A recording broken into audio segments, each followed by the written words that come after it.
జూబ్లీహిల్స్ ఉప ఎన్నిక నామినేషన్ల పర్వంలో కీలక పరిణామం చోటు చేసుకుంది. దివంగత కాంగ్రెస్ నేత పీజేఆర్ కుమారుడు విష్ణువర్ధన్ రెడ్డి బీఆర్ఎస్ నుంచి నామినేషన్ వేశారు.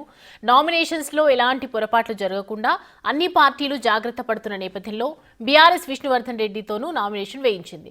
ఇప్పటికే ఆ పార్టీ తరఫున మాగంటి సునీత 3 సెట్ల నామినేషన్లు దాఖలు చేశారు. అయితే నామినేషన్ తిరస్కరణకు గురైతే ఇబ్బందులు ఎదురవుతాయన్న ఉద్దేశంతో ముందు జాగ్రత్తగా విష్ణువర్ధన్ రెడ్డితోనూ నామినేషన్ వేయించారు బీఆర్ఎస్ నేతలు.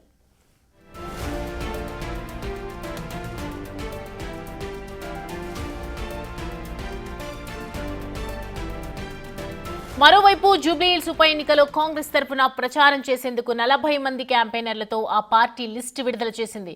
ఆ జాబితాలో ప్రముఖ నేతలు, మంత్రులు, ఎమ్మెల్యేలు ఉన్నారు. పార్టీ ఫిరాయింపు ఎమ్మెల్యే దానం నాగేందర్ కూడా ఉన్నారు.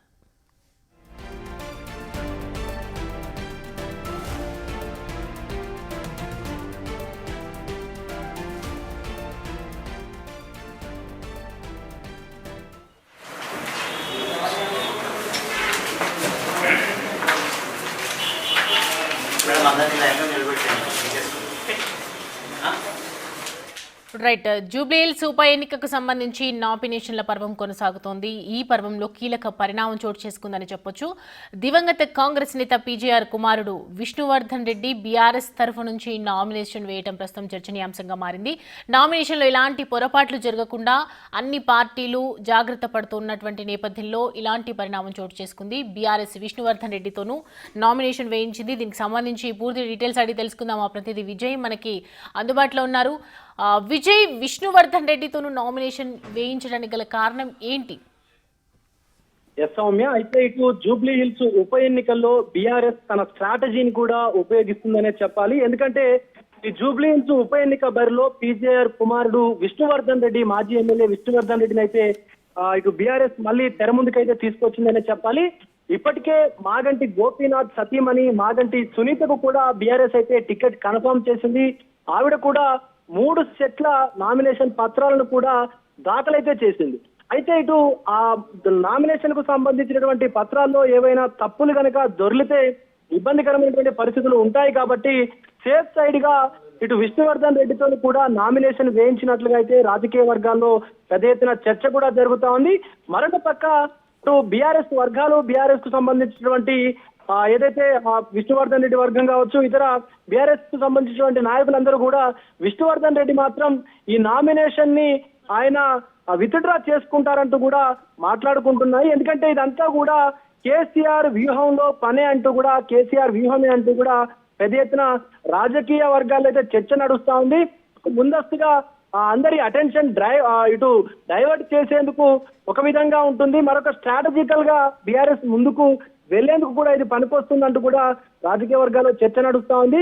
ముఖ్యంగా ఇప్పుడు బీఆర్ఎస్ నుంచి విష్ణువర్ధన్ రెడ్డి నామినేషన్ వేయడం ఏంటి అని చెప్పేసి కూడా సర్వత్రా కొంత ఆసక్తికరంగా అయితే నెలకొందనే చెప్పాలి.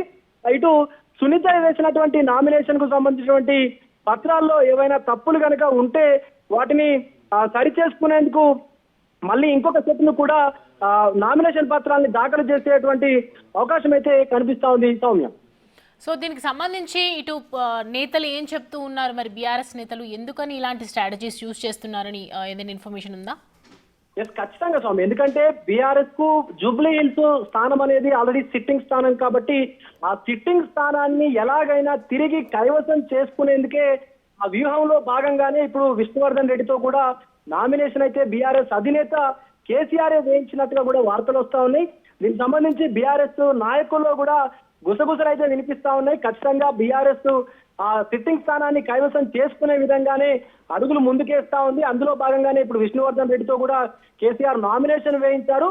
అయితే ఇటు బీఫామ్ ఇవ్వలేదు, కానీ నామినేషన్ వేయించడం వెనుక ఆంతర్యం ఏంటని కూడా ప్రత్యర్థి పార్టీల్లో అయితే జోరుగా చర్చలు కూడా సాగుతా ఉన్నాయి. ఎందుకంటే గతంలో కూడా చూసాము, అనేక పార్టీల నుంచి అనేక మంది అభ్యర్థులు వాళ్ళ పేర్లు కూడా ముందుకు వచ్చాయి. కానీ అనూహ్యంగా బీఆర్ఎస్ పార్టీ నుంచి ముందుగానే మాగంటి సునీతకే టికెట్ కన్ఫర్మ్ చేశారు.